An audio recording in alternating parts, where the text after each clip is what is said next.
Good afternoon, beloved community. I am Melissa Miller, host of The Chosen Heroes. We have an exciting episode for you this week. Our special guest is Melanie Vritschan, who is the president of ICATOR, and she is going to give us a wonderful, wonderful talk. So knowledgeable, such a powerhouse advocate for all TIs around the world. So wonderful. We're going to kick it off with the targeted justice news and review for this week.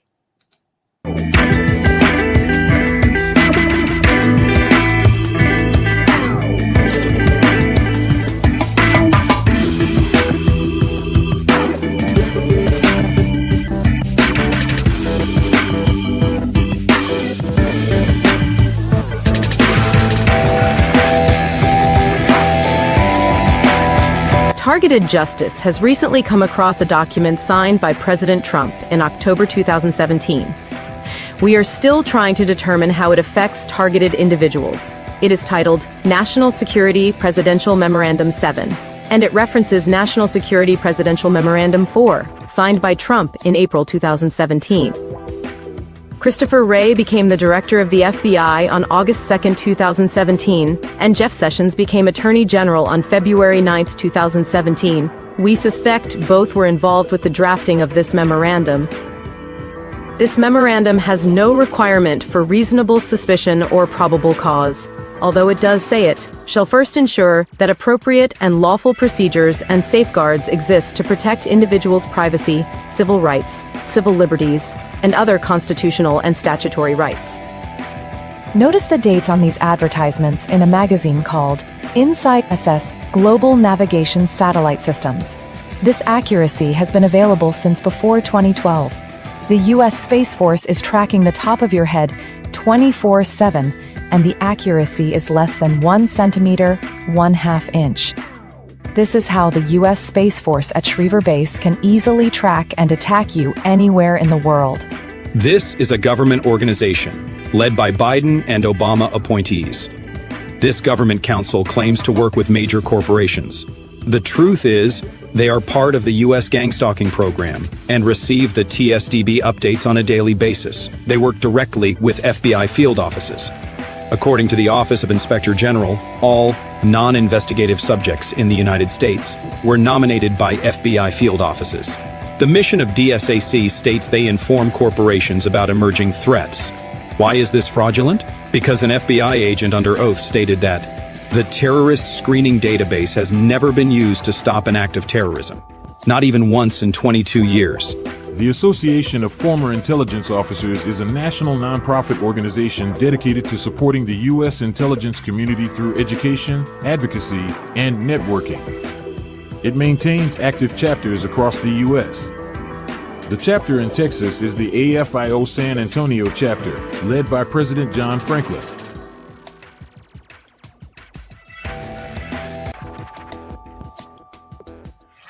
Calling all digital warriors. Please share, repost, copy and paste this video on all social media platforms.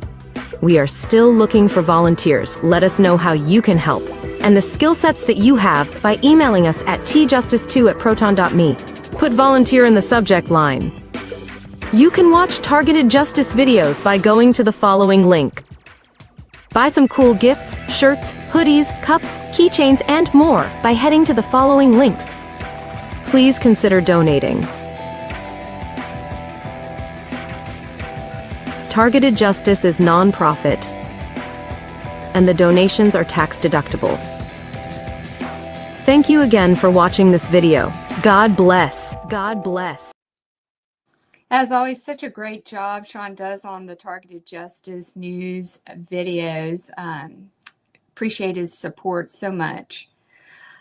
All right, a few announcements. I just want to give a shout out to Armando with Targeted Source LLC.com, The Silent Night, for those such as myself who experience the auditory effect, V2K, directed energy. This does help me in the evening when I try to rest.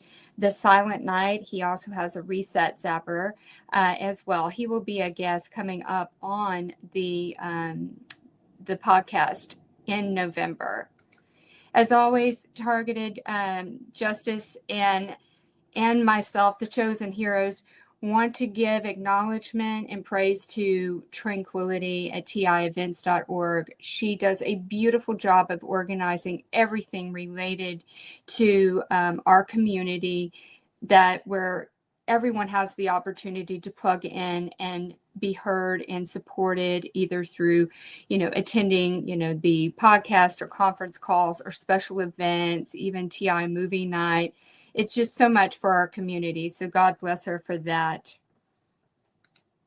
And for those who may not be aware, Anna Toledo is going to Washington, D.C. for a couple of months to, pound the pavement and advocate for all targeted individuals all around the world, trying to educate those, in position and power that may not be aware of what is going on in the violations against us. So if you can donate for this effort, because she needs to have shelter and food while she is there advocating for us all.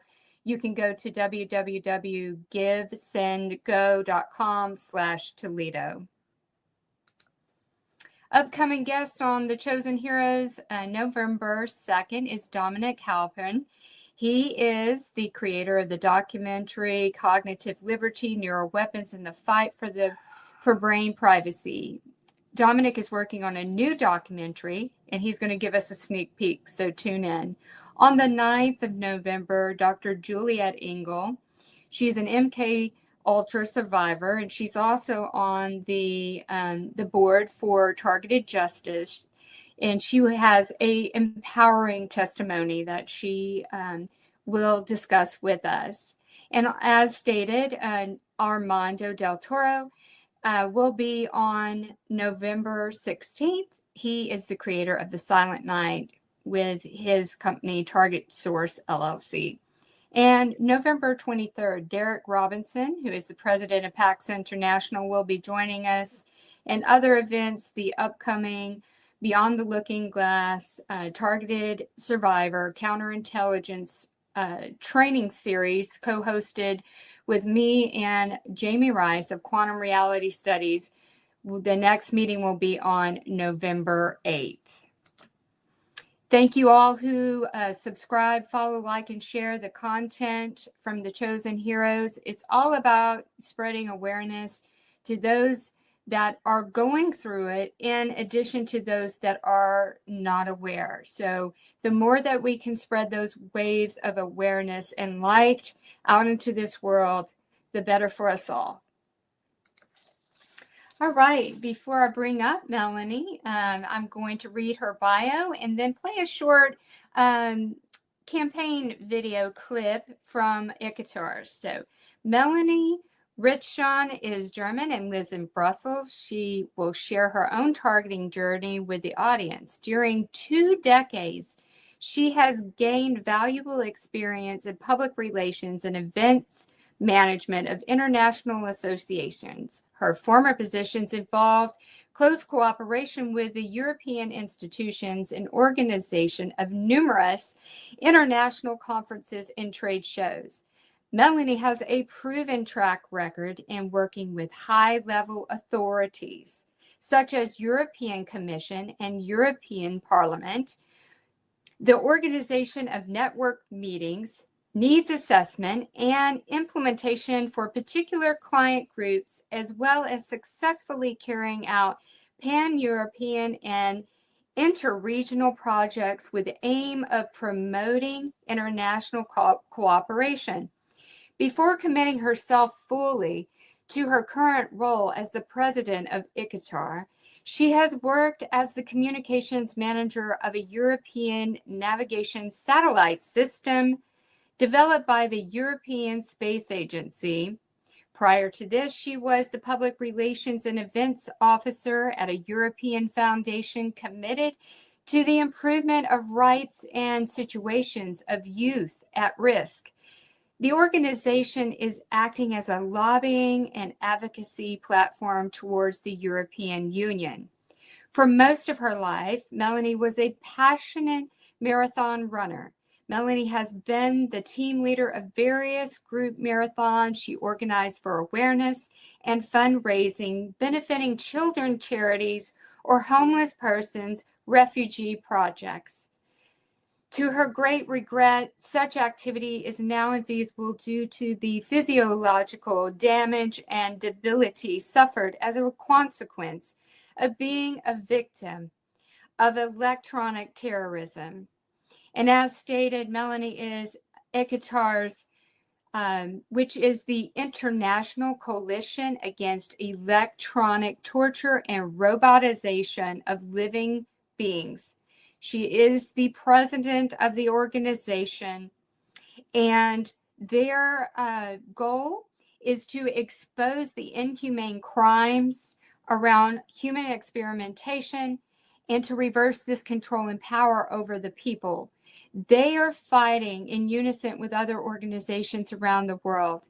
ICATOR has representatives in Belgium, France, Germany, Australia, Japan, China, United States, and United Kingdom. I'm going to play a quick clip from the campaign video, which I will put up the link while Melanie is on the stage. I advise everyone to, watch this. Not only is it educational and it's advocacy of what is being done for us, it is really well put together.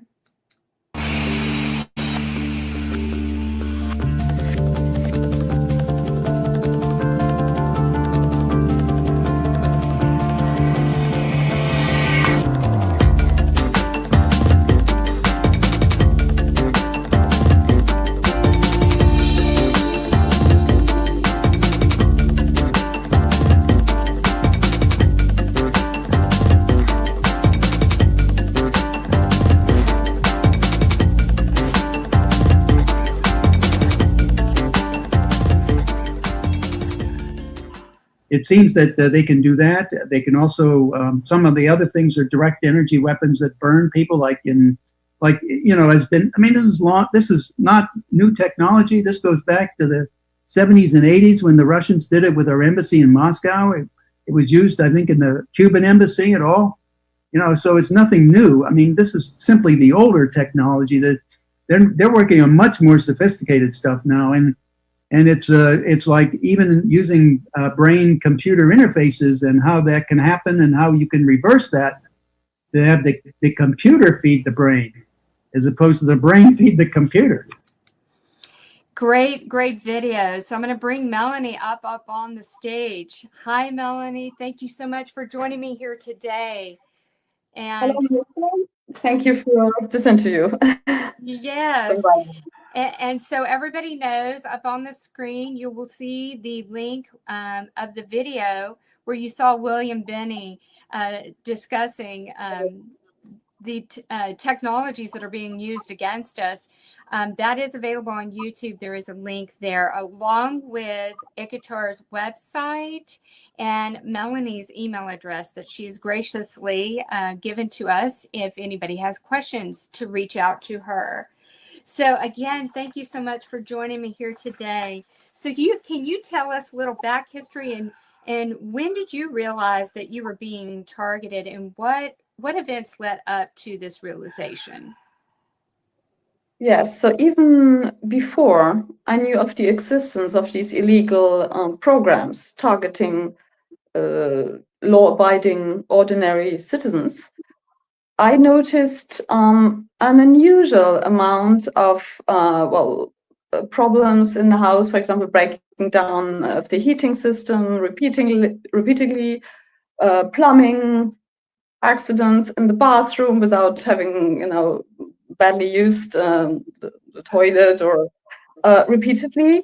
Also, for example, my car was constantly, there were constantly problems without the mechanics in the automobile garage ever being able, obviously, to fix the problem permanently. So there was all this leading up to the actual realization that I had been implanted with some kind of biological and nanotechnology weapon. So that came later. In fact, it came when I woke up in the morning, noticing unusual scars on my body, from which extruded some material, which were like fibers and well, something that I couldn't define, and that scared me a lot. I didn't know what to make of this. So finally, I had this material that extruded my skin analyzed in a toxicological laboratory of a local university. So I consulted a toxicologist and I said, well, this is extruding my skin and I would like you to take samples and analyze this for me, which he did. And what came back is that this material was not of a biological nature. It was polymers and some crystalline material of unknown nature, it said. So they had never seen anything like this. And I said, well, this is obviously an unresolved case. This should never be in your body. And we don't know how it came there, how it got there. And so that soon after this, I was then attacked by directed energy weapons, which were actually electromagnetic shock waves going to my body and burning me, leaving visible burn marks and excruciating pain all over the body. So then, obviously, it dawned on me that I had been selected for an illegal weapons research testing program. That was then very clear at that point. Wow. I mean, it's amazing that you were able to go to a university and have that toxicology study done on the fibers that were coming up from your skin to get the determination that it was non-organic, which many in our community have experienced these fibrous extrusions coming from the skin, and then now where it's being known that it's Morgellons syndrome is what it's being labeled as. Yeah, that's what it is. Yeah. Yes, and so you've experienced the auditory, the V2K as well. Indeed. So I've really the full spectrum of targeting techniques and methods that are deployed against me. So I have indeed these artificial auditory effects. I have the electronic shock sensations in various extremities of my body, needle-like sensations, frequent sensations of heat, frequent muscle spasms that are electronically induced. I cannot even remember that I had spasms, cramps before. Maybe if I stay too long in the swimming pool, or but not. This is very clearly that they're electronically induced. Brain stimulation experience, feeling of extreme fatigue, dream manipulation, and also palpitations of the heart without having any prior diagnosis of a heart defect. Or, as you said in the introduction, I was a marathon runner, so I was very fit. So I never had any palpitation problems. Or and later then, when we put a method in place to actually scientifically prove my implantation, but more importantly, non-consensual implantation of our members, that it's very clearly that I have an implant in the heart that provokes these palpitations. Oh my goodness. I mean, just so many of what you described as sensations that, I myself go through, and so many others. Alana Toledo had shared with me about the V2K telling you that you were a failed experiment. So to me, I think that and can you discuss on that? And I guess none of the tricks they were trying was working. Yeah, and I have tried a lot of these because, in addition to what I've just described, which are more the physical symptoms, and I hesitate to use the word symptoms because symptoms it's what you use for a disease. This is not a disease; it's an attack. Mm-hmm. I've had also the the whole plethora of this psychological warfare techniques, like continuous vandalization of my car, making cuts in the seat tissue, destroying the radio, putting nails in my tires or cutting them. And when they happen, when this happens, it happens more frequently. When, I don't know if I mentioned this before, I organized also RF, radio frequency scanning program for our members, so that we used to do this in a Faraday cage to actually prove the non-consensual implantation of our members scientifically, and so to be able to prove the crimes committed against them. And very often when they know that I need to use my car to drive our members and myself to this location so that we can scan them, 2 or 3 days before, obviously, they cut my tires. So I cannot use them and use the car. And and they have tried to provoke accidents repeatedly, which I could just about avoid. So they've done really a lot of things to prevent me to bring our members to this location, so to provide them with the scientific evidence of the cyber crimes committed against them. And it's then when they told me, because I was always able to to counter these attempts to get rid of me, let's say, just before a scanning event. So because I couldn't use the car then, but I myself took a taxi to the location, and I had asked a couple of supporters if they could take people in the car and drive them there. And I have also organized that if really I was prevented to go there, that I had 2 or 3 people that were fully aware of what was going to happen on that day, so that to make sure that to bring the people to the location so they could get this proof. And as even if they had cut my tires, I found a way to bring everybody safely there, including myself. That it was then when they said, well, whatever we do, we really are a failed experiment, because we'll never get rid of you. We never succeeded in getting rid of you. And they added that they had to kill me then. And I said, I usually try not to reply to them, because then it gets into this brain entrainment mechanism, which I want to avoid.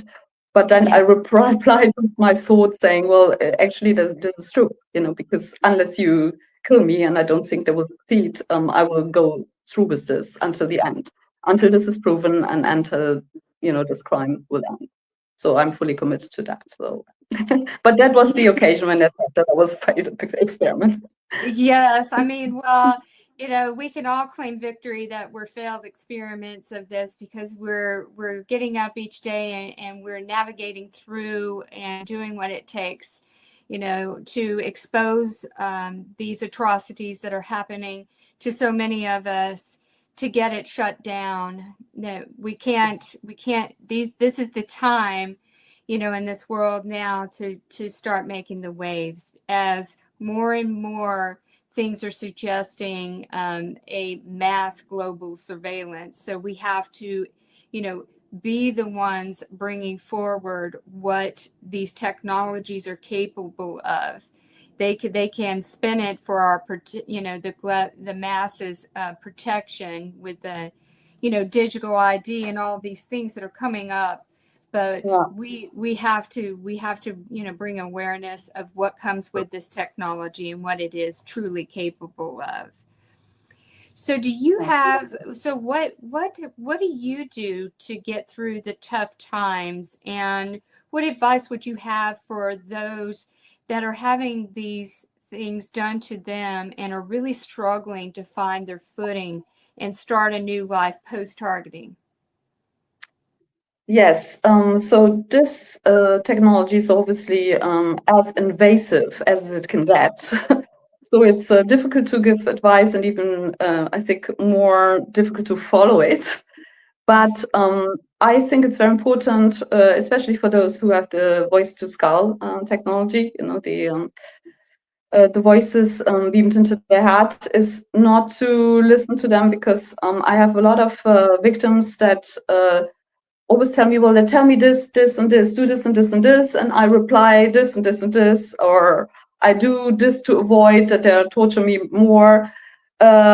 I know it's very hard to resist to these constant orders, and but not to give in to this. So and try not to get in this responsive order and response pattern, because that's when this brain entrainment happens, and where they actually get to direct your life in a certain sense. So it is very difficult to keep your free, arbitrary, your free spirit when you are subject to such an invasive technology. But I try to not to, so to speak, get into this brain feedback loop in this response pattern, let's say. And I think also what is very important is not to stay isolated. So for me, but to join an association that represents your interests and defends your interests. For me personally, it was very important when I understood, what had happened. It was very important to, for example, to found an association. First of all, in founding it, it's already to make a statement, or to political statement, that this problem exists, that this crime exists. And it was for me a way of not just to suffer, and be alone, but to actively respond to this attack, and to counter it, and do everything that is in my power to end this program, to protect the victims, myself, because and also to to have these technologies regulated, and any technology that should or would take away the free the free will. Free will, yeah, sorry. I'm looking for my words. That should be totally prohibited. And it was important to me, while I'm on this earth, to participate in this process. And it helped me a lot also, creating ICATOR. And it's not easy every day to do this kind of work, but it helped me a lot getting out of this victim situation, and actually stand up and do something about it. So it makes me feel much better, and it is very difficult to live as a victim, but it doesn't take away my victim state, but it helped me a lot to actually feel better, and to resist. Yes, it's taking the pain and the suffering and putting it into purpose, which is advocacy and awareness, and helping others that are going through this, and they just need a lifeline of support and encouragement, and sharing amongst the community, and things that might help mitigate some of the attacks and things that are being done to us. Very sound advice that you gave. I cannot say, and I say it frequently to the audience, is to not engage with any of the auditory, because like you said, to me, once you extend your hand, you're doing the dance, and there's that entrainment, and it gets harder and harder to disconnect from it if you are, acknowledging it and giving it power. So I always say starve it, do not give it power. Just, develop your own, mitigation techniques, listening to background noise, playing music, doing things that occupy your attention and time to avoid it. And to equate it as just like background noise at a restaurant, that doesn't mean anything, because 99% of it is garbage. Absolutely. Good word.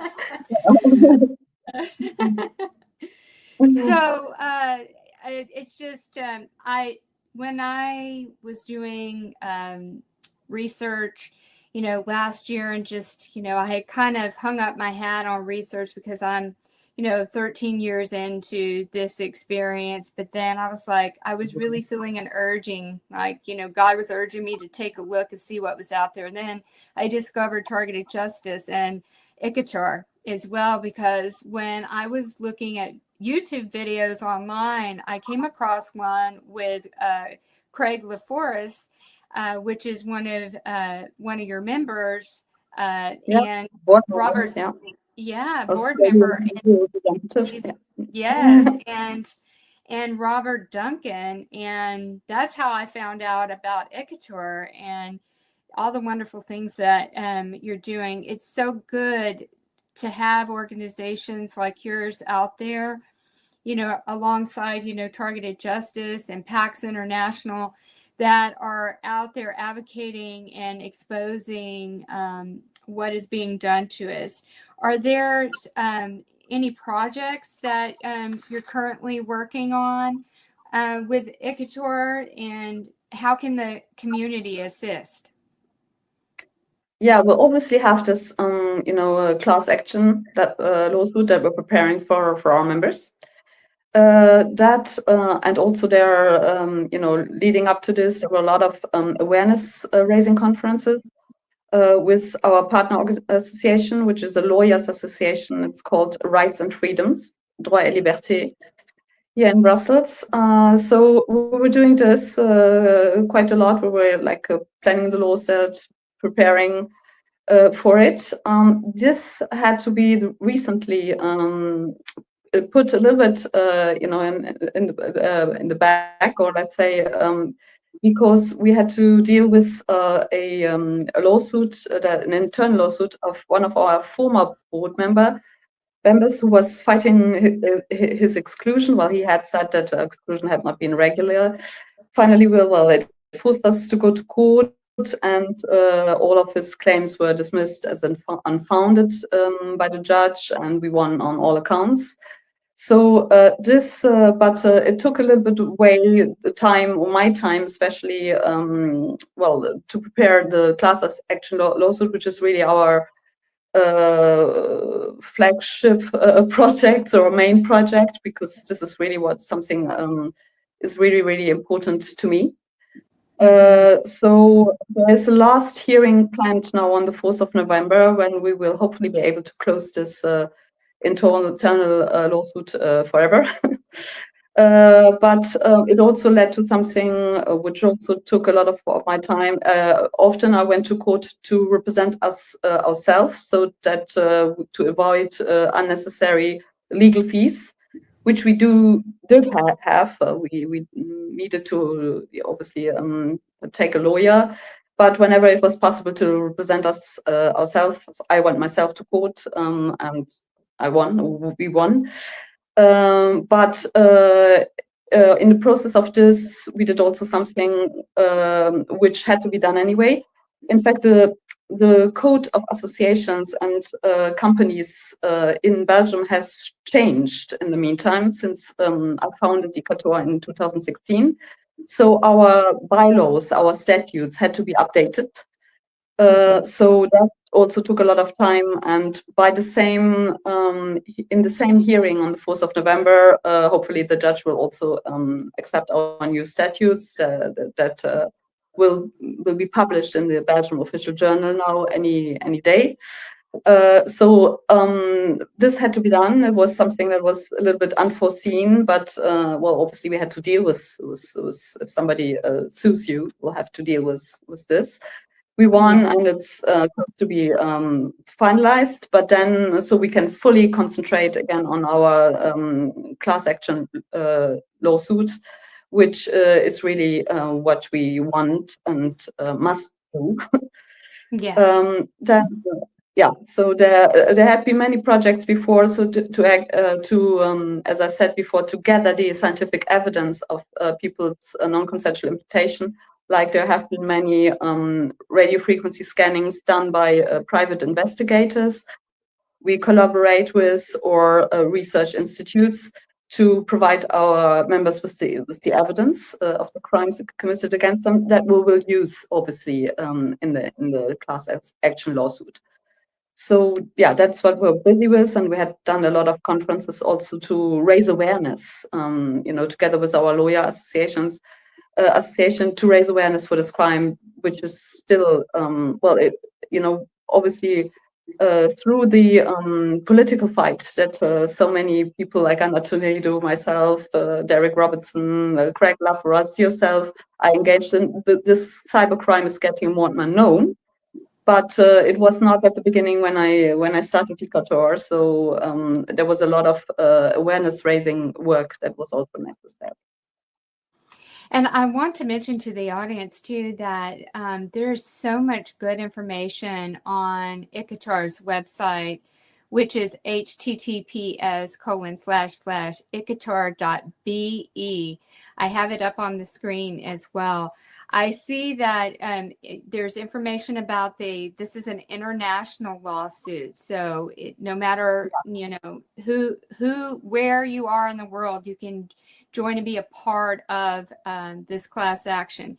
In addition to that, there's many articles out there on helpful information on medical and laboratory tests that you can take to start, collecting your evidence and other items about evidence collection, including the RF scans that Melanie mentioned. So great information out on the website. Melanie, how do you, is there any plans in the works for ICATOR to work with other organizations on specific projects? Well, we already do work with other associations. So I just mentioned the Lawyers Association Rights and Freedoms. Yes. And it was with them some time ago, I think 2 years ago, Anna Toledo actually came to Brussels. And we organized a conference together with Rights and Freedoms, obviously targeted justice. So Anna presented the lawsuit that she was running at the time, and we presented ICATOR. And then there were a former board member, Harald Brems, who had created his own association as well, who was there to film the whole conferences, and also we explained his role and the association he had founded. We, as you just mentioned, we obviously have representatives really worldwide, and we there's rights and freedoms, and then there's also pacts, of course, because people against cover torture and surveillance, I think, and Derek Robertson is also on our board, and he's our vice president. So we're also working closely with Targeted Justice, with pacts, with Derek's on the board. So there is already, I think, good collaboration in place, which in future, of course, I would like to intensify and even work more closely together ever, because I believe that it is really, really crucial that we collaborate to bring this crime to an end. It's not just a few individuals or one organization that can stop this. It has to be a global effort. Yes, and it's so important for all the organizations to, have that open communication amongst each other, because we're all in this fight together, and strength in numbers. We're all together in this, and there's so much going on. There's so much great work that ICATOR, is doing in the efforts with this international class action. I advise everybody to read more about that and go visit the website. So how can the TI community expand efforts in Europe? Are we missing certain government organizations that are involved? We have a lot of TIs reach out from Europe.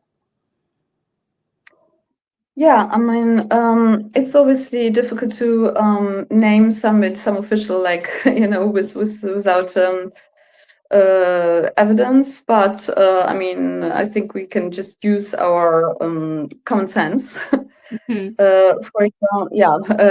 example, there's obviously in Europe there was this EU project that ran from 2013 to 2023. The Human Brain Project, which was a project that allowed for 1 billion euros, I believe, that allowed researchers to have very advanced access to brain research, and that was using supercomputers. I mean, the famous, brain-machine interface. So I think there is a safe place, well, safe, so to speak, to look for an involvement, obviously. Then there's also NATO is obviously involved in this, and well, the EU is just a political arm of NATO. It's not an institution that is democratically voted for. It is heads of state, states that decide. And then we have also numerous private actors, companies like Raytheon, Lockheed Martin, that are involved in this targeting, and that I think believe they need a much more closer look and democratical oversight, and this is the case until now. Then there are obviously just criminal actors, for example, these private surveillance companies. I believe that Dr. John Hall, who wrote, when he wrote his first book, Satellite Terrorism in America, they were able to identify the attackers of his friend, and it seemed to be that there were former FBI agents and who involved all his family or acquaintances in this targeting. Dr. Hall's fiance at the time. So there are numerous actors, but I think, obviously, now the European Commission has just launched, after the Human Brain Project, they have launched a successor project that is called, I believe, the European Brain Research Initiatives. So it's obvious that, if you want to research the human brain, well, there is research that has to be done, and that is, in many cases, not consensual. So I think that it's pretty common that even with having just routine or simple, medical procedures, the medical trafficking, the not being aware that you may be implanted with something or, have something done to you within, that procedure itself. How do you think that, people come into having the implants being put into them? Well, I think there are various ways that this can happen and this can be done. There are the people that go have a surgery for something just a regular surgery. And if you look at how easy it is actually to implant somebody, all you need is a needle, basically. So that can be done at that time. And then I think it's also the fact that usually when we look at our statistics and when we see who the victims are, there are a lot of people that are isolated. So there are either, more women than men, a lot of single women. Many of them are not in their home country. So, I think it is easy to enter a victim's home at night. Actually, that has been confirmed to us by, people that used to work for the as secret services, and that this can be done. In putting the victim to sleep and actually having the procedure done, while in their home during the night. I don't know personally what happened to me. What could corroborate this is that I woke up, in my home in the morning, realizing that I had scars on my body that I could not explain and that had not been there the evening before, and that I were very, very clearly new scars. That from which then extruded this material that I had analyzed in this toxicological laboratory. So I think both ways are possible, or then there are even these smart pills that you can just put in a drink if somebody is not paying attention, and you drink. They can be even ingested, and you can be implanted this way. So there's really numerous ways of implanting a person, bearing in mind that it's very easy, that all you need is a needle. Yeah. So it's not complicated. Yes, it's such advanced technology. There's just so many ways that it could happen.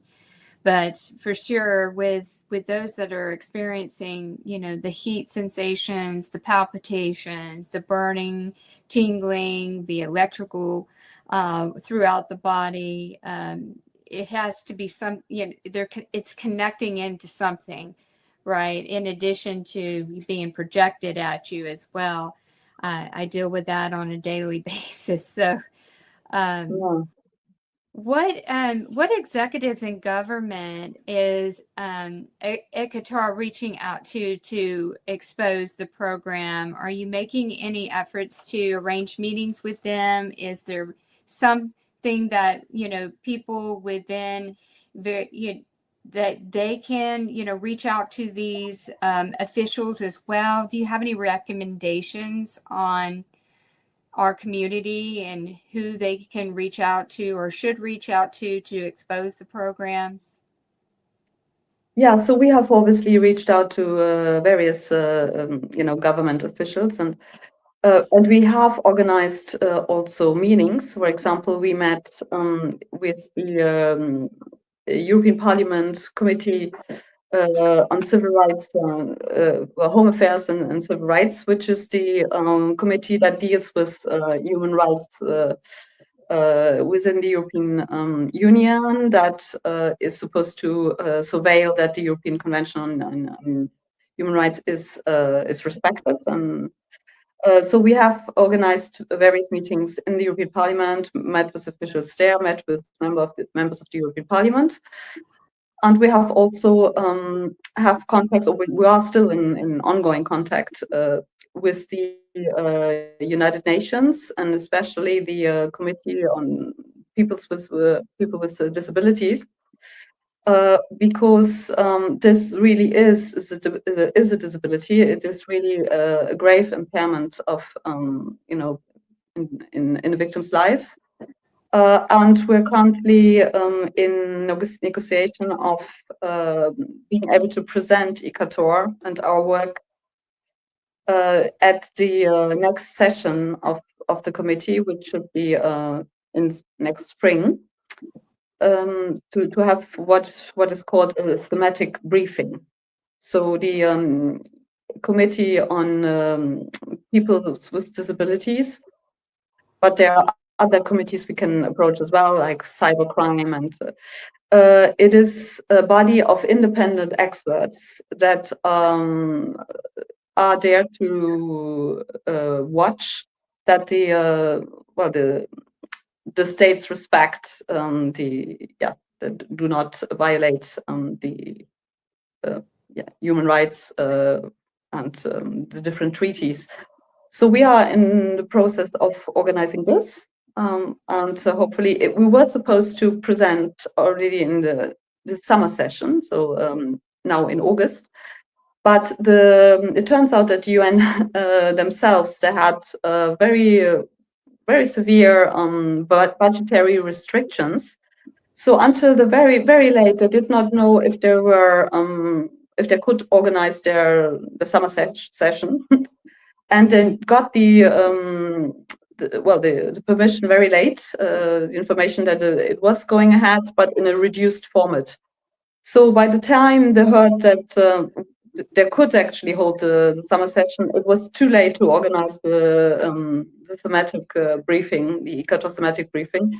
So we had Derek Robertson, our vice president, and myself, we had a meeting this summer with them on the 24th of July to discuss then the preparations for presentation, ICATOR's presentation, rather than in the next spring session, which leaves us a little bit more time. And by when the update of our statutes should be finalized, and also the internal laws that I mentioned before. Well, exciting things in motion. I mean, I just every day there's just so much. I think that we are really making a dent in the awareness out there, and with more and more targeted individuals coming forward. How important is it for targeted individuals to share their story and to connect with others and to volunteer and spread the word that these programs exist? Yeah, I think it's really crucial. I think it's the crucial element that will allow us to at the end of today to end really these criminal programs. It's very important for targeted individuals to connect, to do not remain in isolation, and it is these. That's why I wanted to thank also yourself to allowing me or us to have this platform.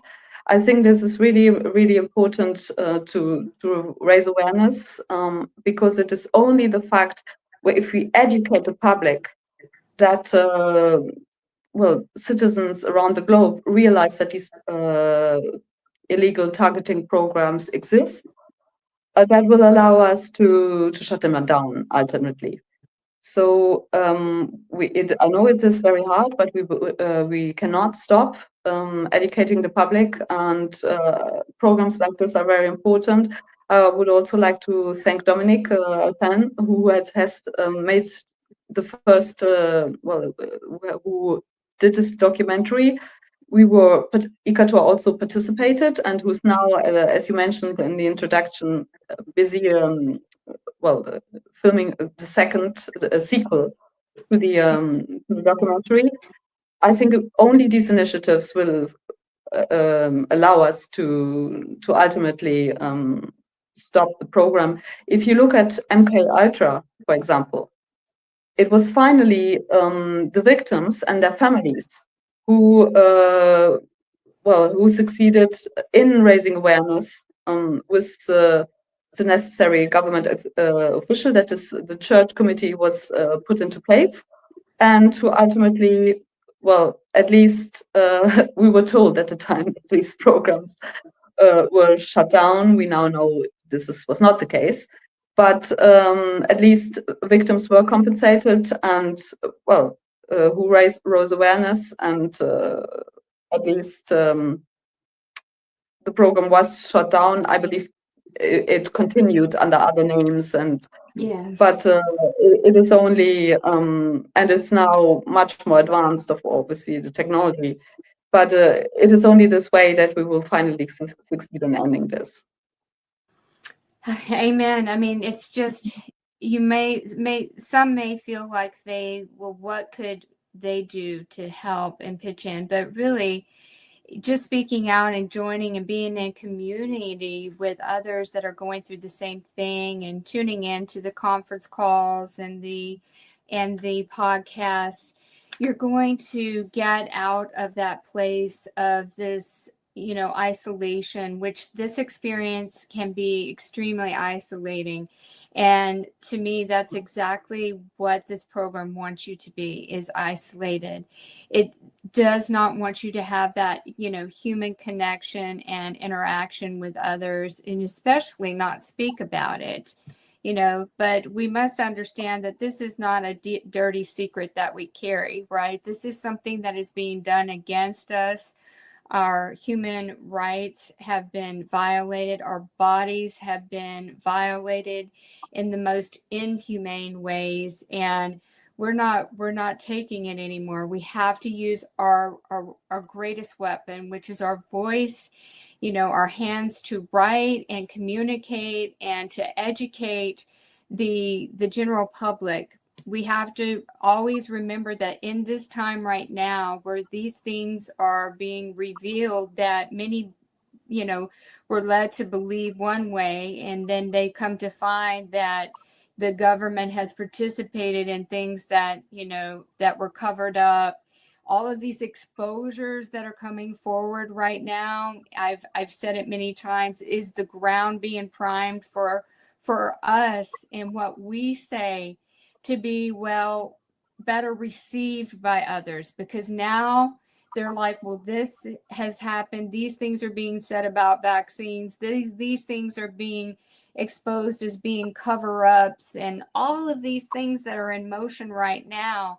This is our time to move forward, to charge forward and get that information out there, and letting just anyone that is in the general public that wasn't aware, and spreading them the awareness through videos that have been created by the ICATOR, by Targeted Justice, PAX International, these conferences that have been put out on YouTube and such, and putting them into small clips, always having patent numbers, supporting it, and other things. The way that we speak to the public is going to gauge whether or not they will receive the information. Do you have some tips on how people can speak to someone that it may not be aware of what is going on, so that the message is better received? I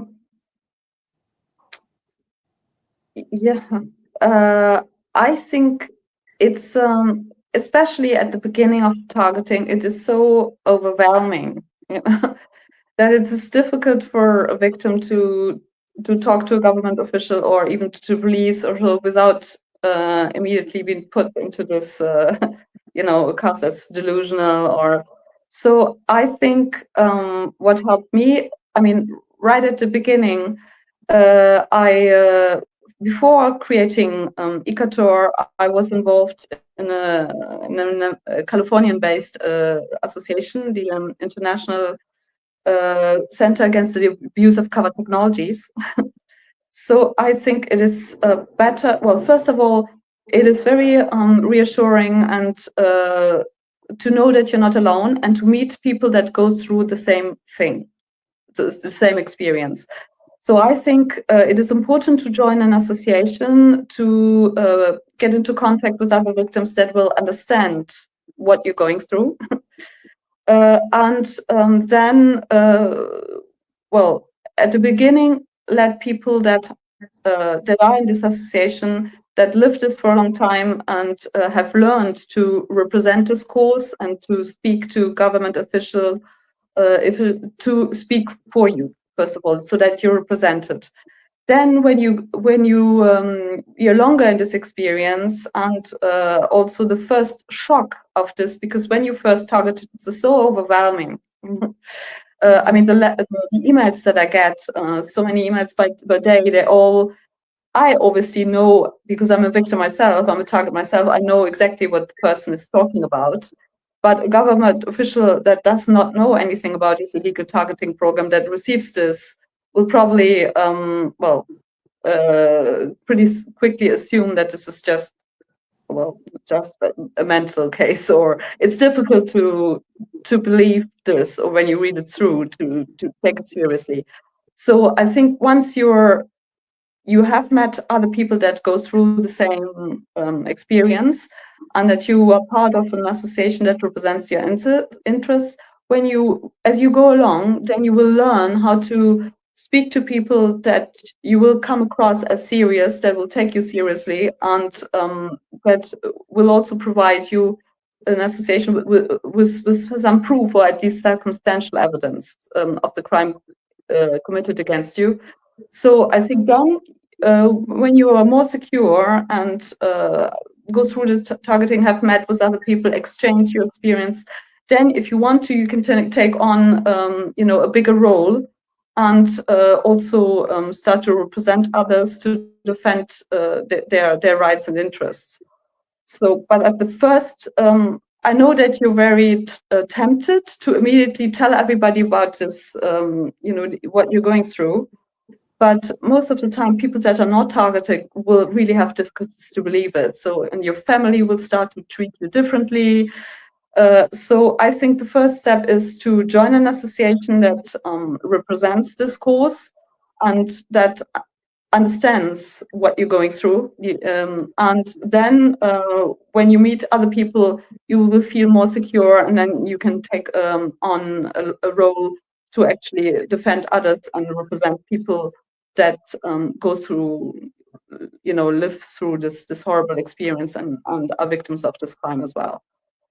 But yes, I would not immediately, I know it's very tempting to talk about it immediately to everybody, but I would rather first join an association, talk to other victims, to learn how to present this crime to be taken seriously.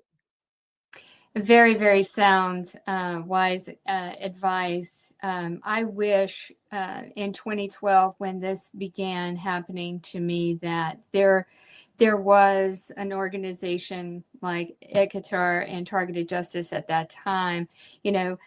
I didn't find out about the existence of the organizations until much later. So now with, social media and, web pages and all of this, it's a little bit more easier to find. But then again, you have to know the words to search for, which, I think that we do a really good job about getting that information out on the web, in terms for those that are experiences, and new to experience it, to find the information.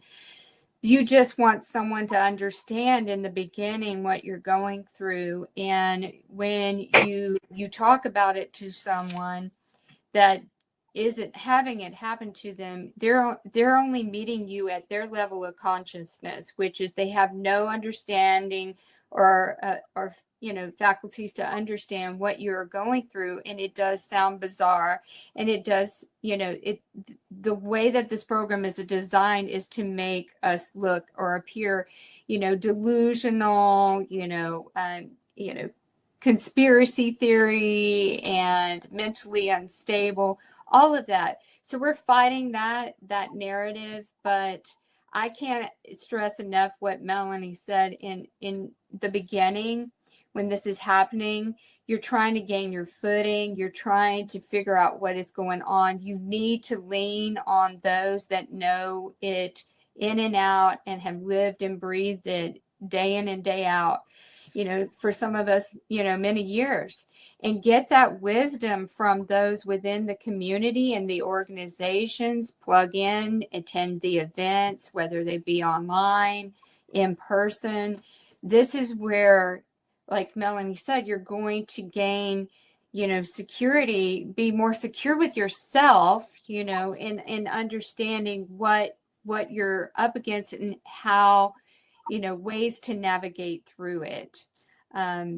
Because unfortunately it comes with the territory, the rejection of, you're trying to reach out to law enforcement, doctors, and they're just going to, go with the delusional mental illness route of things. So again, these are the things that, we who have gone through this for many years have gone through it before, and we want to share and translate that knowledge over to those that are new into this, so that you don't have to go through all of these stumbling blocks and setbacks, and that you get the information up front, which, we had to learn it the hard way. Yeah, correct. So that's why it's so important to join organizations that are, doing advocacy and outreach, and, educating the officials, the government officials, and general public, because that's where your strength is really going to be. Is there any additional tips or wisdom that you've gained through your personal experience of being targeted that you would like to share with our audience before you go? Well, I don't know if it's about wisdom, but what I would say, because I had a good life before, I was working full time, and earning a good salary, physically in good form and good health, having friends, quite international, circle of friends, everything.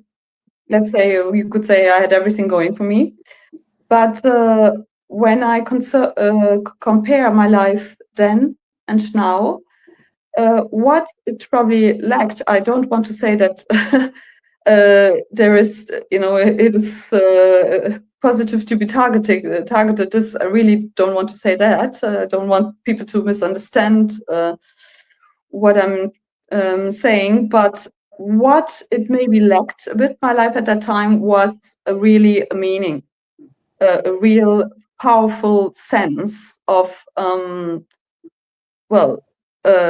usefulness, or let's say, I think it was Muhammad Ali who said the service to others we do here on earth is the rent we pay for a place in heaven. And don't want it to get too how do you say, to go into philosophy too deep. But what it brought to me is really, it gave really my life a sense. I mean, it totally changed the orientation of my life, that is for sure. And also, of course, financially, it's much more difficult, what all the targets are going through. But what it brought to me is a very deep sense of why I am on this earth, and the role I have to fulfill, so that we make of this earth a safer place and a better place. And that way, that is something I carry with me, and I think that it's really positive. That it gave my life a meaning, something which I had never had imagined before. Mm-hmm. And so when I leave this planet, I think I will have the feeling that I have contributed to making this place a better and a safer place, this earth, and that's something that is really fulfilling. Amen. That was so beautifully stated. I agree also with you. I think that it's, for some, it can be a trap looking back before being targeted, but I can say I struggled with anger and all of that in the beginning, and the grief and the loss of that previous existence, knowing that no moment was sacred. It was all invaded and so violated in that way.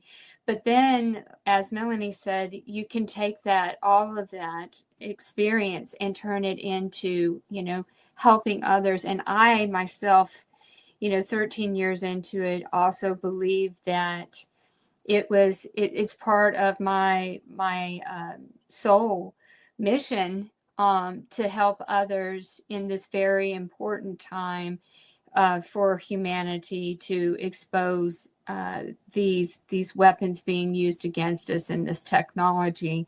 So that is where you turn the tides, and it teaches you in this experience just how strong, how capable you are, and how you can make it a difference for others in what they're going through similarly as yourself. So thank you again. That was so beautifully said. And Well, it's thank hard. you. It's hard sometimes when people are under such heavy attack, and it's in the beginning.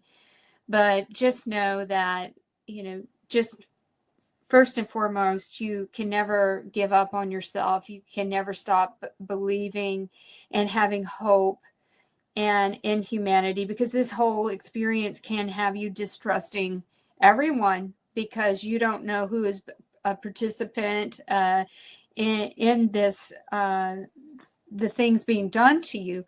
But then you become to understand that, just with anything, there are good people on this earth, and we need to reach them and let them know what has happened to us.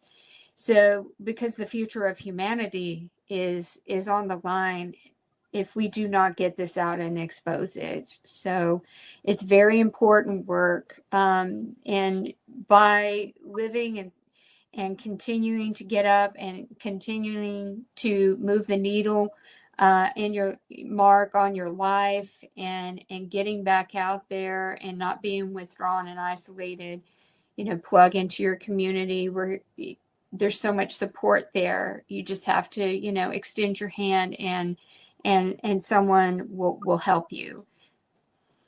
So again, Melanie, I really appreciate you, being a guest here today and sharing your experience and talking to us about ICATOR.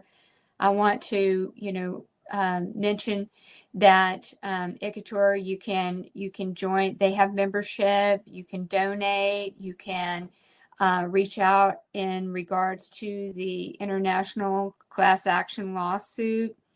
All of the information is on their website at icator.be, and then donations and membership are through fundraiser, which there is a link underneath the ICATOR logo on the screen. And Melanie, as I said, has extended anyone who wants to reach out with a question. Her email address is Melanie Vritschan at icator.be. Again, Melanie, thank you so much. I really appreciate everything that you shared today. Thank you so much for this interview. This is really important. And thank you also for your work. Oh, thank you. Thank you so much. And thank you, everyone, for tuning in. And God bless, and have a great week ahead. See you next time. Thank you. Bye-bye. Bye.